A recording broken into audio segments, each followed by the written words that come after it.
Tak ahoj, vítajte na kanáli For Work and Fun a v dnešnom videu sa pozrieme na zváračku od firmy Procraft, takže poďme na to, vyskúšame a otestujeme ju.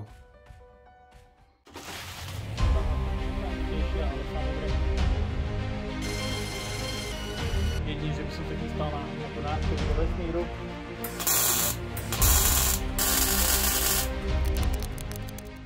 Do dnešnej recenzie som dostal invertorovú zváračku Procraft s modelovým označením SPH 160.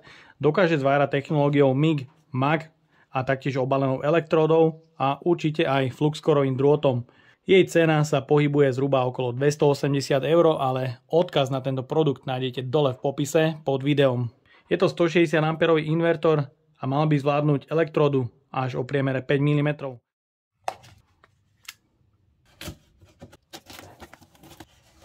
V balení nájdeme užívateľský manuál a záručný list. Je tu balíček s káblami pre technológiu s obalenou elektródou. Kliešte pre uzemnenie sú mäkké, sú plechové. Kábel je dlhý 120 cm a je to 1x16 mm. Šteker je to 160 A. Kliešte pre držanie elektródy sú obyčajné. Kábel je dlhý 160 cm a je tu taktiež 160 šteker. Ďalej je tu kladívko a kefa na oklepávanie strúsky v jednom a taktiež držadlo pre zváraciu masku. Zváracia kukla, ktorá je podľa môjho názoru nezmyselná a výrobcovia by si toto mohli odpustiť. No a ďalej tu máme krabicu, v ktorej sa nachádza horák pre použitie technológiu MIG-MAG. Máme tu náhradné špice, jednotka a 0,8, predmontovaná bude možno 0,6. Horák má dĺžku 2,7 metra aj s koncovkami. Je tu eurozásuvka na jednej strane, čo je super. Horák tu má pružinu proti zalamovaniu drôtu a taktiež hubicu, ktorá je štandardná. A taktiež tie špičky sú bežne dostupné, predmontovaná je 0,8.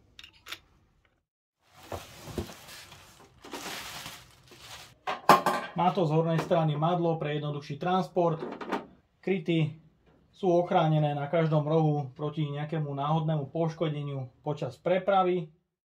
Takže zo zadnej strany máme tlačítko zapnutia, prívodový kábel na 230 V, ktorý je dlhý 2 metre.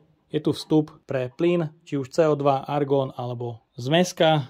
Ďalej je tu ventilátor s aktívnym chladením a tabuľka o zaťažení. No a ten zaťažovateľ by mal byť uvádzaný pri 40 stupňovej teplote. Znamená to, že z 10-minútového intervalu, ak má zaťaženie 60%, 6 minút bude pracovať na 160 A a 4 minúty sa bude musieť chladiť. Ak by tu bol 20% zaťažovateľ, znamenalo by to 2 minúty práce a 8 minút chladenia. Z bočnej strany je kryt k podávaciemu mechanizmu.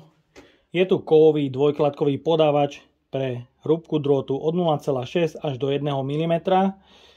Je tu prítlak, kde sa nachádza ložisko, ktoré je kovové, to je fajn. Vodiace koliesko je pre hrúbku drôtu 0,8 a 1,0. Tá 0,6 v balení nie je. No a uloženie pre cievku je viac vhodné pre túto plnenú drôtovú elektródu alebo menšiu cievku, ktorá má zhruba 0,5 kg. Ale je možné namontovať aj veľkú cievku do 5 kg. Chýba tu trň pre uloženie cievky. No a namontujeme si to. Montáž cievky na toto uloženie je trošku zložitejšia, ale samozrejme sa to dá, pretože má to osadenie aj pre túto 5 kg cievku. No a teraz je vidieť tú nevýhodnú konštrukciu, pretože vloženie drôtu mi trošku zavadzia tento spodný kryt, ale samozrejme sa to dá, len je to trošku náročnejšie.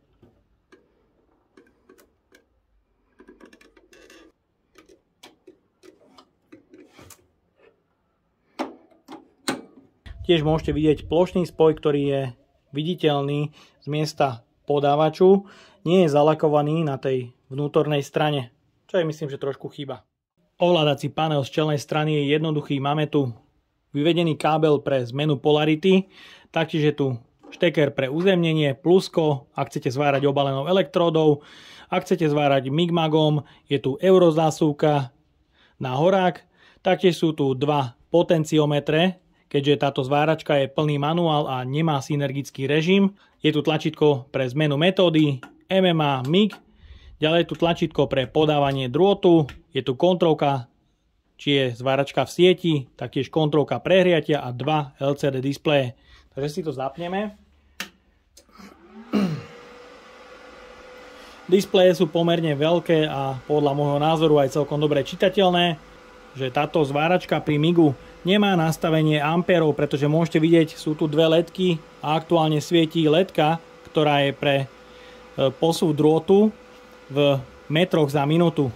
S pravým ovládaním nastavujeme posúv drôtu a s ľavým sa ovláda korekcia napätia. To isté sa dá nastavovať aj pri obalenej elektróde. Máme tu ale ampére, keďže svieti pravá ledka, maximum 161 ampérov, minimum 29 ampérov a taktiež sa dá korigovať napätie pri obalenej elektróde. No a taktiež je tu tlačítko na posúv drôtu. To tlačítko ale funguje jedine v prípade, že máte nastavený režim MIG. No a taktiež tá hlučnosť zváračky je podľa môjho názoru ešte celkom priateľná. No a ventilátor má dobeh po vypnutí zhruba 5 sekúnd.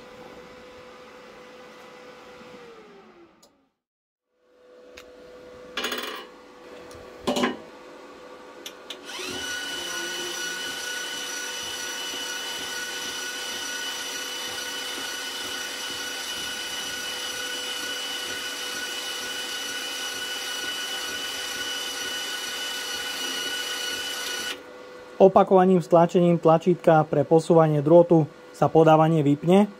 Po stlačení tlačítka na horáku je toto minimálna rýchlosť podávania. No a teraz si vyskúšame aj jeho plynulosť.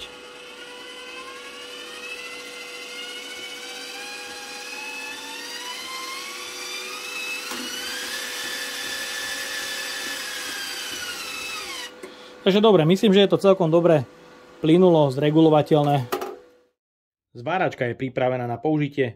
Začneme zvárať prevažne tupé a kútové zvary. No a začneme zvárať metódou s obalenou elektródou od priemeru 1,6 až do 4 mm.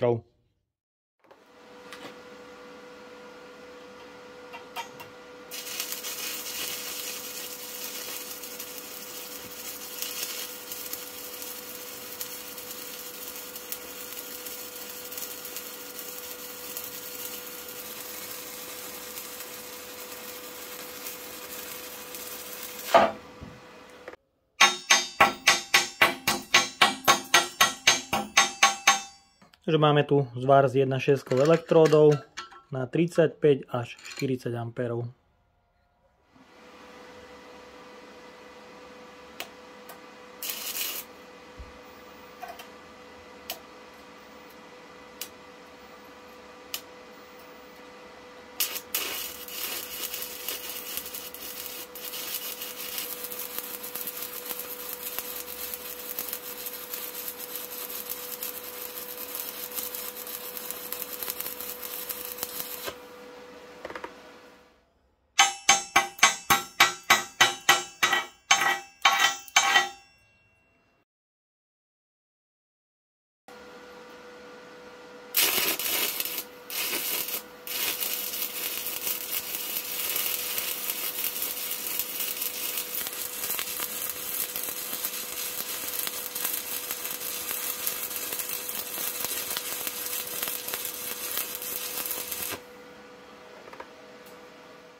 Tri dvojka elektróda na 120 A. Myslím, že ten zvar s tou 3 dvojkou elektródou je veľmi pekný, ale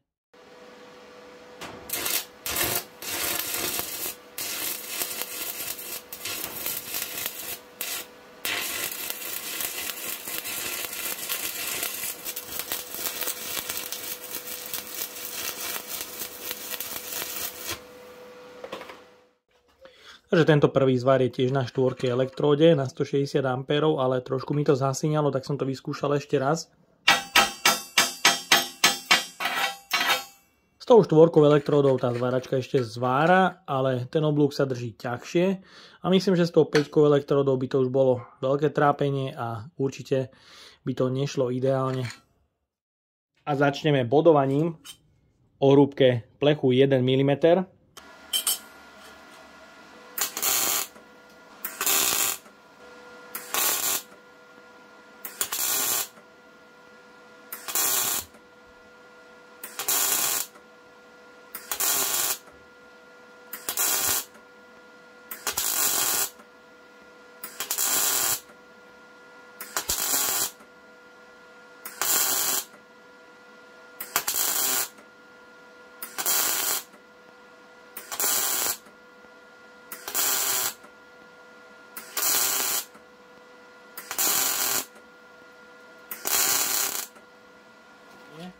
Bolo to také pomalšie bodovanie, pretože ten materiál sa už dostavil a zváračka bola nastavená na úplné minimum. No a z druhej strany môžete vidieť, aj prievar bol celkom dobrý. Ďalej pokračujeme platničkou o hrúbke 2 mm.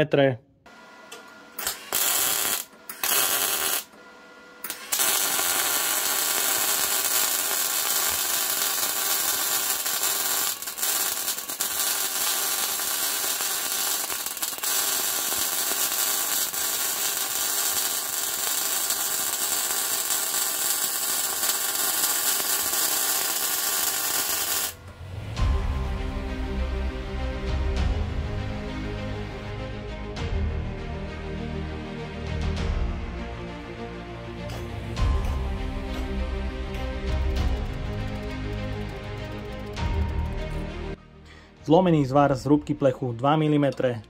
Zlomil sa plech a nie zvarenec, takže to miesto zvaru bolo totálne pevné a bolo to krásne prizvárané. Je to vidieť, že ani kúsok zo zváraného materiálu sa nezlomil v mieste zvaru, ale praskol materiál, ktorý bol tesne pri zvare. Takže myslím, že to je super.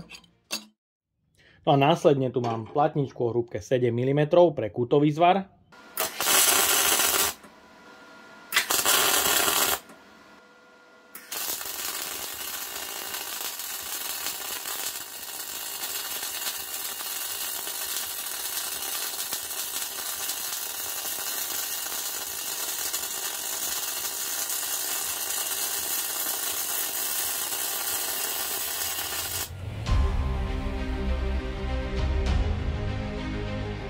Hrúbka materiálu 7 mm a zvar už má jemný roztrek, ale myslím, že celkom pekné vyliatie zvaru je tu tiež.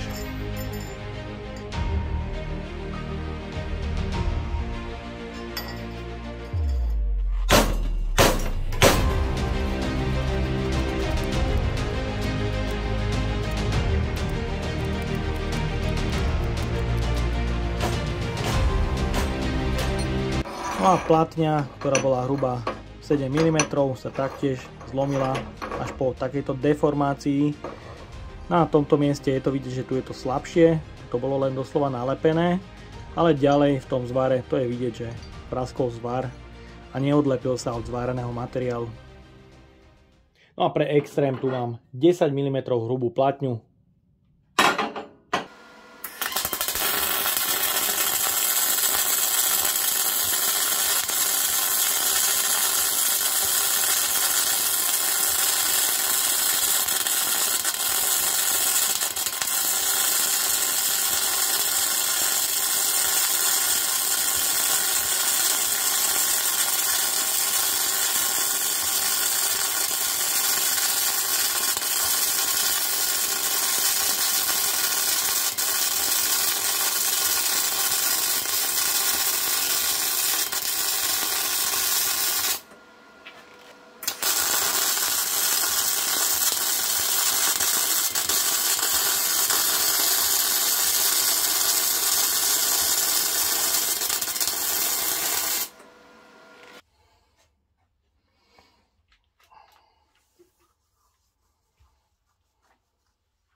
Zváračka ProCraft pri zváraní metódou obalenou elektródou zapalovala už 40 A, čo sa mi veľmi páčilo, že sa dá nastavovať korekcia aj pri MMAčku. To bolo veľmi fajn, pretože zváračka dokázala pekne chytať oblúk už od 40 A A 4 elektrodu taktiež zavarila úplne bez problémov. Tú 5 som nemal možnosť vyskúšať a tak neviem, či by ju zváračka zobrala. Režim MIG je taktiež manuálny a má to svoje čaro, pretože si dokážete tú zváračku vyladiť podľa svojej predstavy. Tá synergia tam možno, že trochu chýba, ale je to lepšie mať radšej manuál ako nevyladenú synergiu. Podľa môjho názoru ten manuál, ak si na ňo zvyknete, tak je to veľmi dobré a samozrejme dodnes tie synergie neboli, takže je to ideálna zváračka pre domáceho kutila, pretože materiály ako plech 1 mm boduje pekne, avšak trošku pomalšie. Myslím, že ak by sa použila 0,6 drôt, tak by to bol problém, pretože už tu pri minimálnych nastaveniach som musel bodovať trošku pomalšie, ale bodovalo to podľa mňa celkom pekne. Taktiež materiál o hrúbke 2,7 mm, to prevarí úplne krásne a myslím, že na tie hobby, domáce použitia je to dobré. Čo by som jej ale vypichol je, že príslušenstvo, ktoré je v balení, najmä zváracie kliešte a kliešte pre obalenú elektrodu sú totálne slabé a krátke. Taktiež vnútri uloženie pre cievku. Je tam to jednoduchšie uloženie, ktoré nemá trň a je obťažné vkladať cievku dovnútra, pretože aj ten kryt, ktorý je z boku, tak trošku zavadzia obsluhe pri výmene cievky. No a to je to jediné, čo by som tejto zváračke vypichol. No a ak by sa predávala za cenu 200 €, tak si myslím, že je to celkom dobrá kúpa. Takže ja dúfam, že sa vám dnešné video páčilo. Ak by ste ma aj vy chceli podporiť finančným príspevkom, dole do popisu vkladám link na PayPal Donate. No a odo mňa je to na dnes všetko. Ak sa vám toto video páčilo, dajte like, potvrďte odber a zvonček, aby vám už neušlo ďalšie video. Ahoj!